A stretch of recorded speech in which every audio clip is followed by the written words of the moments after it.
இது வந்து இயேசுக்கு சீமோன் உதவுகிறார். ஒருத்தர் வந்து இயேசுக்கு உதவுகிறார். அது வந்து சீமோன் அவர் வந்து உதவி பண்ணுறார் இயேசுக்கு.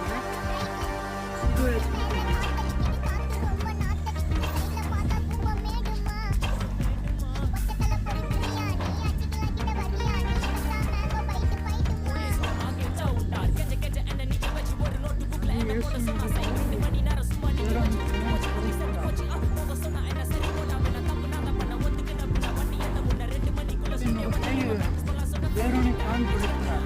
இன்னொருத்தர் வந்து அவர் இயேசுவோட முகத்தை வந்து படைக்கிறாங்க. அது வந்து அவர் பேர் வந்து வேரோ நிகான் துடைக்கிறார். இயேசு வந்து அழுகுள்ள